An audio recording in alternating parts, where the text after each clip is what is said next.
Hello there, it's Samantha. Welcome back to my channel, or if you're new here, hi, hello. My name is Samantha, and this is my channel where I post videos all about books. And I'm currently doing Vlogmas, so right now I'm pre-filming, and hopefully I'm having videos coming up every single day. Today I'm doing the Christmas song book tag, which is actually created by Haley from Haley and Bookland.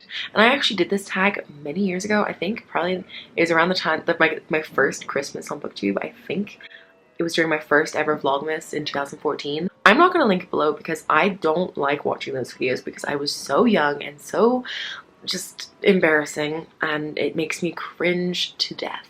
So I'm not going to link it down below.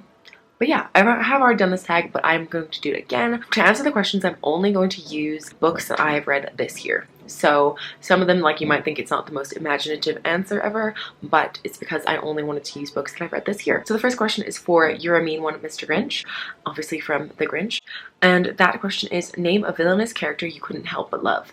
And for this one, I'm going for Evelyn Hugo from The Seven Husbands of Evelyn Hugo by Taylor Jenkins Reid. Obviously, like, she's not exactly a villain, but she's I would say that she's a morally gray character for sure. Well, she's a bad person. She's not a good person at all, but I still really loved learning about her life and her seven husbands. It's just a fantastic book, and if you haven't read it, you're clearly living under a rock because everyone has spoken about how much they love this book. I would definitely say that Evelyn Hugo, whilst she's not a villain, she's definitely a villainous character, but I do love her. The second question is All I Want for Christmas Is You, and that is, which book do you most hope to see under the Christmas tree? And for this one, I'm going for The Toll by Neil Shusterman, and I actually know that this book will be waiting for me when I get home because I've ordered it to arrive at my house, and I cannot wait to read it. But if you don't know, I absolutely adore the side series with my entire heart.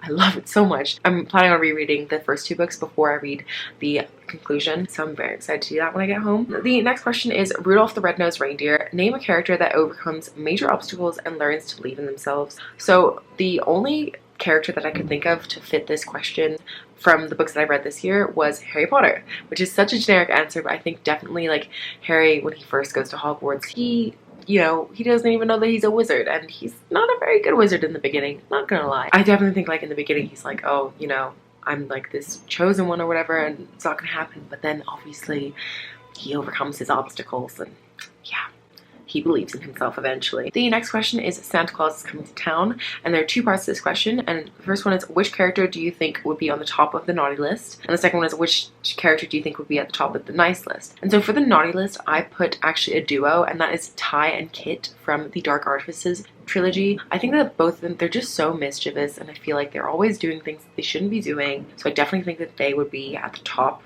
of the naughty list, especially something that they do. I think it was in the second book. It's in the third book, and it is specifically bad. Like, honestly, definitely at the top of the naughty list for what they did then. And then for the top of the nice list, I put Nehemia, who is from the Throne of Glass series, but she's just a very pure, wholesome character, and yeah, I think she'd definitely be at the top of the nice list. The next question is Frosty the Snowman, and that is, which book just melts your heart? And for this one, I'm going for Again But Better by Christine Riccio. It was just so cute and fluffy and fun, so of course that just made me melt inside. Also took place in London, which is amazing because I love London. I miss London. The next question is Feliz Navidad, very accurate to where I am. I'm in Mexico, and that is to choose a book that takes place in a country other than your own. And for that one, I'm going for To Kill a Kingdom by Alexandra Christo. This was an absolutely phenomenal book, and I was so surprised by it. But it is a standalone fantasy about this main character whose name I've forgotten, which is terrible. I've forgotten both the characters' names. It follows our main character, who happens to be a siren, and then our male character is like a prince and also a siren hunter, and their paths cross, and it's a Little Mermaid retelling, but it's really good, and it takes place in a fantasy world, so of course it's in a different country than my own. The next question is It's the Most Wonderful Time of the Year. Which holiday themed book do you use to spread the Christmas joy? For this one, I'm going for Harry Potter again. It's not a holiday book per se, but I think pretty much every book has Christmas in it, so yes, definitely Harry Potter. I tend to read it like throughout the year, but normally I'll read it around Christmas time as well. Sorry, my battery's dying, so if I'm talking really quickly, that's why. The next question is Sleigh Ride. Which fictional character would you choose to spend the holidays with? And it says it doesn't have to be a love interest, but I'm choosing Dorian from the Throne of Glass series because I love Dorian, and I would happily spend some Christmas time with him, going on some like wintry dates with him. it would be a fun time. He's just adorable. The next question is Baby It's Cold Outside, which is one of the worst Christmas songs in existence, but it's fine. Anyway, and that is, which book that you didn't like would you sacrifice to a fire to warm yourself up in the cold? And for this one, I'm choosing Stardust by Neil Gaiman. I hated that book. I think I gave it 2 stars. It was just not good. I read it for a readathon because it's like it was like the group book, and I really hated it. So yeah, but it's one of the few books that I've read this year that I truly hated. So that's good.